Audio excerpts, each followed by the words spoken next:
साथियों, क्रांतिकारी नमोदय जय भीम। आप देख रहे हैं न्यूज बीएसपी इंडिया। मैं हूं यश के नीरज। साथियों, बात करते हैं छठ पर्व या छठ पूजा की। आखिर छठ पर्व या छठ पूजा है क्या चीज? पहले तो ये पर्व सिर्फ बिहार के लोगों को मनाते हुए देखा जा रहा था, क्योंकि कहते हैं बिहार के लोगों को बहलाना, फुसलाना और बेवकूफ बनाना थोड़ी ज्यादा आसान होता है। दरअसल छठी मैया कौन है और इसका विस्तार कहां से हुआ है? इस त्योहार या पूजा का प्रचलन कब, कैसे और कहां से हुआ और इसकी असली वजह क्या है, इस वीडियो में आज हम जानते हैं। साथियों, जहां तक प्राप्त जानकारी के अनुसार कपिल वस्तु के राजा शुद्धोधन, जिनकी दो पत्नियां थीं,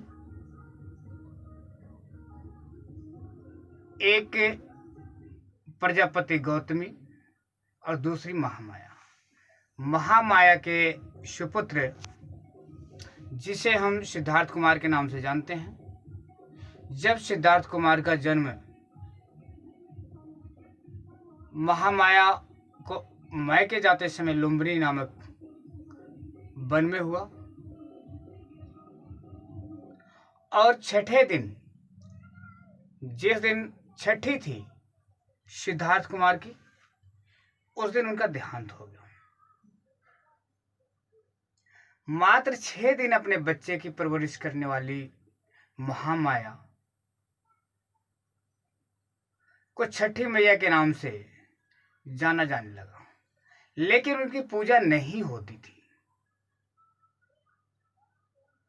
धीरे धीरे समय बीतता गया।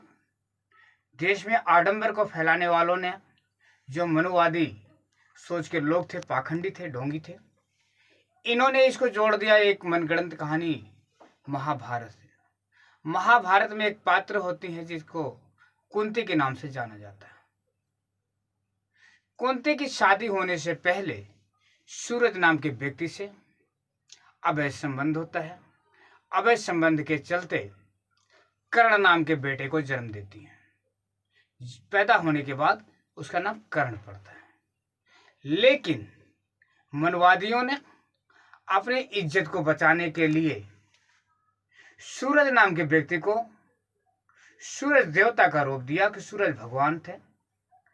और कुंती जब स्नान कर रही थी कपड़े उतार करके, तो उसने सूर्य को याद किया और सूर्य उसके पास आए और फिर कहना क्या था, सूर्य ने उसको देख करके प्रसन्न हो गए।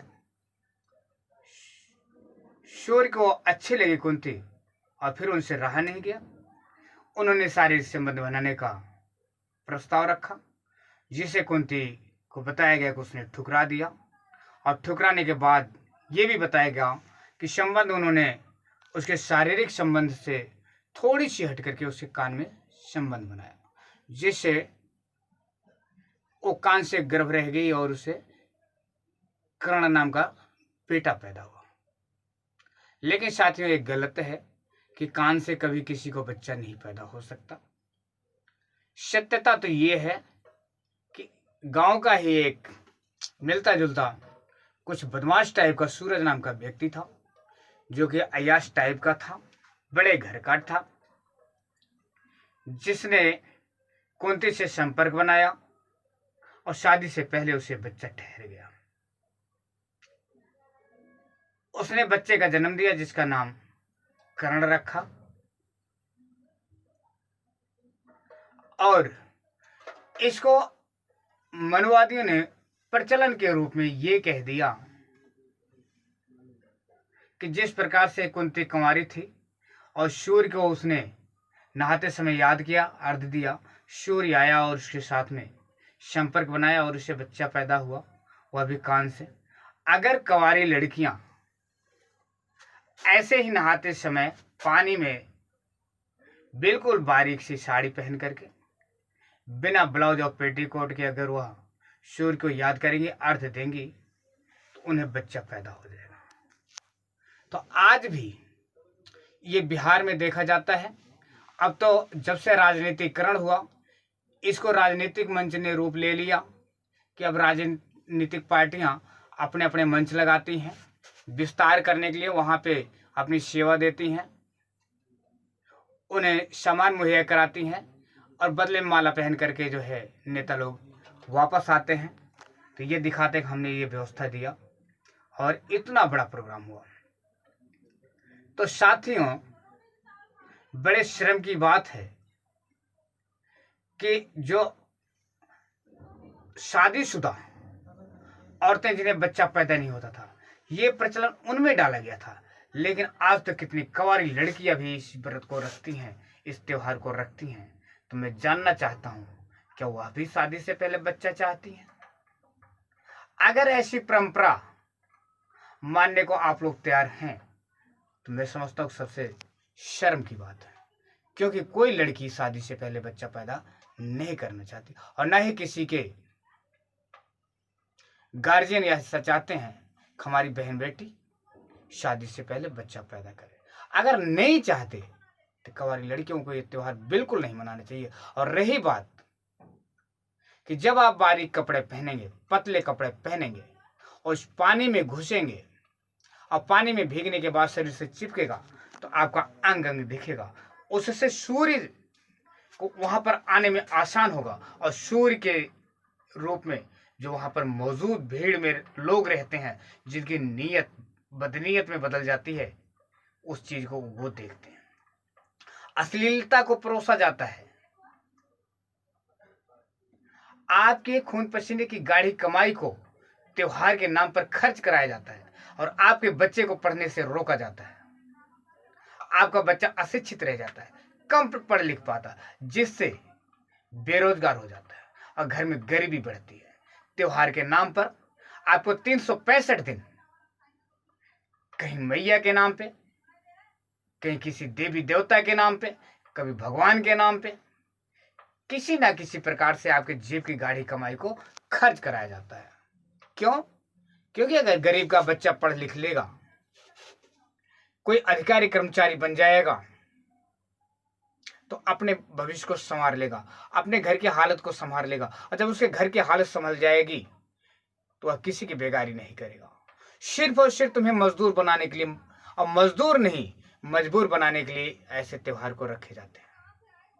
तुम्हें कभी भी फुर्सत नहीं दिया जाता कि फुर्सत में रह करके अपने बच्चों के लिए थोड़ी कमाई करो, आपके बच्चे खाए पिए मजबूत हो जाएं, आपके बच्चे अच्छी शिक्षा ग्रहण कर लें, अच्छे बन जाएं। नहीं, उलझा करके रखा जाता है। अब मैं पूछना चाहता हूं, SC ST OBC को छोड़ करके सवर्ण घर की, जो सवर्ण परिवार की महिलाएं हैं, उनके घर की कितनी बहन बेटियां इस त्योहार को मनाती हैं और कितने चॉइस से मनाती हैं? साथियों, सवाल थोड़ी तीखा है पर सत्य है। ये जितने तीज त्योहार बने हैं सारे गरीबों के लिए बने हैं और सामान बेचने के लिए वो लोग बेचते हैं जो इस त्योहार को मनाते नहीं हैं। यानी हमारे खून पसीने की गाढ़ी कमाई का पैसा उनके पास जाता है जिनको इस त्योहार से कोई मतलब नहीं होता, जो इस त्योहार का सृजन करते हैं, सिर्फ जो इस त्योहार को बनाते हैं और लोगों को समझाते हैं कि इसको मनाओ आपका कल्याण हो जाएगा, लेकिन वो खुद अपना कल्याण इसको मना करके नहीं करते। तो मैं SC ST OBC, खास करके आदिवासी समाज और उन परिवारों से मेरा निवेदन है कि मेरी बातों पर एक बार ध्यान दीजिए। जरूरी नहीं है जो मैं कह रहा हूं कि सही है, लेकिन एक बार अपने दिमाग लगाकर सोचिए कि क्या आपके साथ में बड़े घर के लोग भी पूजा अर्चना करते हैं? क्या आपके साथ में बड़े घर की महिलाएं भी अर्धनग्न होकर के सूर्य को अर्घ्य देती हैं? अगर हां तो आप कमेंट करके बताइए कितने % उसमें भी उन घर की महिलाएं होंगी जो मजबूर होंगे या जो नासमझ होंगे। लेकिन समझदार घर की महिलाएं नहीं हो सकती, पढ़ी लिखी महिलाएं नहीं हो सकती, लेकिन SC ST OBC माइनॉरिटी के लोगों को ये एडवाइजरी जारी कर दिया जाता है कि आपका कल्याण इसी में है, और वो अपना कल्याण समझ करके इस त्योहार को मनाते हैं। होली, दिवाली, दीपावली, जो भी मर्जी हो, सिर्फ गरीबों पर थोप दो।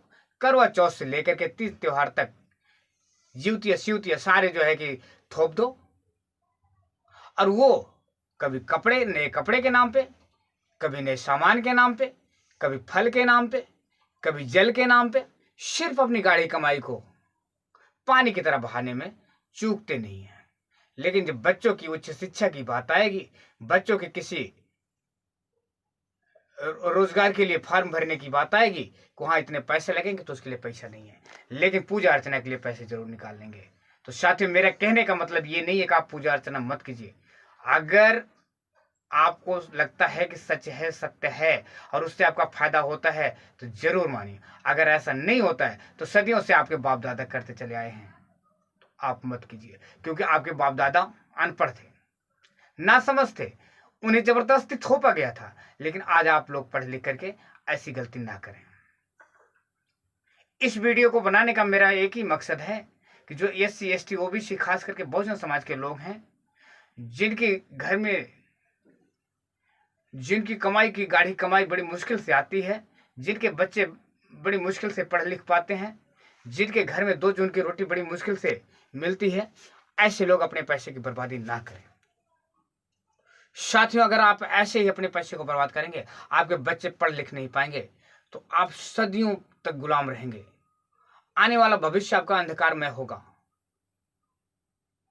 आपको अपने बच्चे की पढ़ाने लिखाने की जरूरत है, अपने बच्चे को अच्छी शिक्षा देने की जरूरत है, अपने भविष्य को सुधारने की जरूरत है। अगर गलती बाप दादा ने किया तो गलती आप मत करो। अपने बच्चों को पढ़ाई लिखाइए, सब कुछ बच जाएगा, लेकिन आपके बच्चे की शिक्षा नहीं बटेगी। और जब आपका बच्चा शिक्षित होकर के ऑफिसर बन करके आपके घर में आएगा, तो आपके घर में रौनक आएगी, बाहर आएगी आपके घर में, और लोग देखने आएंगे कि आपने अपने खून पसीने की कमाई से कैसे अपने बच्चे को पढ़ाया लिखा, और कैसे आपका बच्चा अधिकारी बन करके आपके दरवाजे पर लाल बत्ती की गाड़ी लेकर के आया है।